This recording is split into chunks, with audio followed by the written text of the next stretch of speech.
എല്ലാവർക്കും നമസ്കാരം. ഇന്നത്തെ റെസിപ്പി ഗരം മസാലയാണ്. ഞാൻ എൻ്റെ എല്ലാ റെസിപ്പികളിലും യൂസ് ചെയ്യുന്ന ഗരം മസാലയാണ്. ഇത് മുന്നേ ഞാൻ ചെയ്തിട്ടുണ്ട്. ഞാൻ ചാനൽ തുടങ്ങിയ സമയത്താണ് ചെയ്തിട്ടുള്ളത്. മിക്കവാറും എല്ലാ കറികളിലൊക്കെ ഞാൻ ഉപയോഗിക്കുന്ന ഗരം മസാലയാണ്. നല്ല ഫ്ലേവറും നല്ല ടേസ്റ്റും തരുന്ന ഒരു ഗരം മസാല റെസിപ്പിയാണ്. കുറഞ്ഞ സ്പൈസസ് മാത്രമാണ് ഈ ഒരു റെസിപ്പിയിൽ ഞാൻ ഉപയോഗിക്കുന്നത്. എല്ലാ സ്പൈസസും ഗരം മസാലയിൽ ഉപയോഗിക്കാറില്ല. ബിരിയാണി പോലുള്ള ബിരിയാണി മസാല അല്ലെങ്കിൽ ചിക്കൻ മസാല ഉണ്ടാക്കുമ്പോഴാണ് ബാക്കിയുള്ള സ്പൈസസ് ഉപയോഗിക്കുന്നത്. ഞാനിപ്പോൾ ഇവിടെ ഏലക്ക, പട്ട, ഗ്രാമ്പു, പെരിഞ്ജീരകം മാത്രമാണ് ഉപയോഗിച്ചിട്ടുള്ളത്. അപ്പോൾ എങ്ങനെയാണ് അളവുകളും എങ്ങനെയാണ് അത് കറക്റ്റായി തയ്യാറാക്കിയെടുക്കുന്നതെന്നും നമുക്ക് നോക്കാം.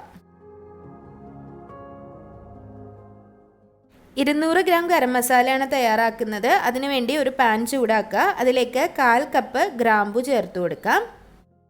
ഓരോ സ്പൈസസ് ആയിട്ടിട്ട് വറുത്തെടുക്കണമെങ്കിൽ അങ്ങനെ ചെയ്യാം. ഞാനിവിടെ ഗ്രാമ്പു, പട്ട, ഏലക്ക ഒരുമിച്ചിട്ടാണ് വറുത്തെടുക്കുന്നത്. അതിലേക്ക് 1/4 കപ്പ് തന്നെ ഏലക്കായ ചേർത്ത് കൊടുക്കാം.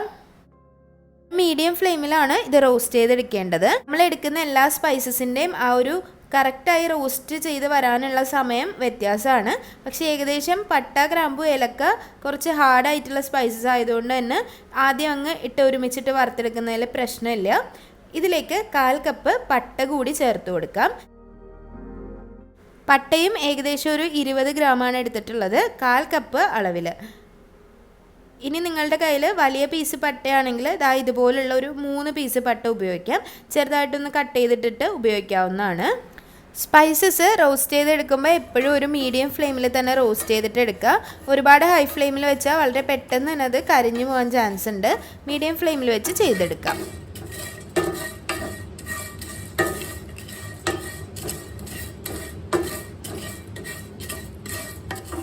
ഏകദേശം ഒരു 3 മിനിറ്റ് കൊണ്ട് തന്നെ സ്പൈസസ് എല്ലാം നല്ലതുപോലെ റോസ്റ്റായി ഇതുപോലെ കറക്റ്റായി കിട്ടിയിട്ടുണ്ടാവും. ഇനി ഇതൊരു പ്ലേറ്റിലേക്ക് മാറ്റി വയ്ക്കാം. ഇനി അതേ പാനിലേക്ക് 300 ഗ്രാം പെരിഞ്ജീരകം അല്ലെങ്കിൽ 2.5 കപ്പ് പെരിഞ്ജീരകം ചേർത്ത് കൊടുക്കാം. പെരിഞ്ജീരകം ചേർത്ത് കൊടുത്തതിന് ശേഷം നല്ലതുപോലെ റോസ്റ്റ് ചെയ്തിട്ട് എടുക്കുക. പാൻ അത്യാവശ്യം നല്ല ചൂടുണ്ടാവും. അതുപോലെ പെരിഞ്ജീരകം അല്ലെങ്കിൽ വലിയ ജീരകത്തിന് ഒരുപാട് നേരം ആവശ്യമില്ല റോസ്റ്റായി വരാൻ. പെട്ടെന്ന് തന്നെ റോസ്റ്റായി കിട്ടും. ഒരു 2 മിനിറ്റിലൊക്കെ ഇത് നല്ലതുപോലെ റോസ്റ്റായി വരും. ഹൈ ഫ്ലെയിമിൽ വെച്ചിട്ട് റോസ്റ്റ് ചെയ്തിട്ട് എടുക്കരുത്. ഒരു മീഡിയം ഫ്ലെയിമിൽ വെച്ചിട്ട് കളറൊന്ന് മാറി ഒരു ലൈറ്റ് ഗോൾഡൻ കളർ ആകുമ്പോഴേക്കും നമുക്കത് എടുക്കാവുന്നതാണ്.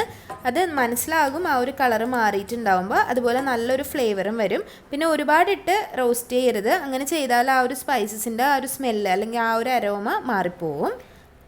ഫ്ലെയിം ഓഫ് ചെയ്യാം. അതിനുശേഷം ഒരു പ്ലേറ്റിലേക്ക് മാറ്റി വയ്ക്കാം. ഇതേ പാത്രത്തിലിടരുത്, അടിഭാഗം കരിഞ്ഞു പോകാൻ ചാൻസ് ഉണ്ട്.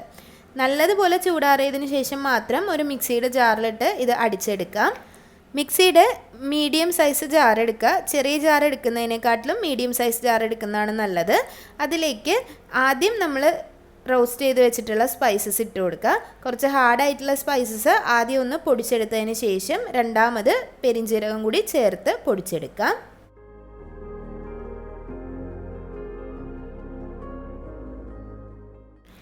ഇത് നല്ലതുപോലെ പൊടിഞ്ഞ് വന്നിട്ടുണ്ട്. ഇനി ഇതിലേക്ക് ബാക്കി ഉള്ള പെരിഞ്ജീരകം കൂടി ചേർത്ത് പൊടിച്ചെടുക്കുക.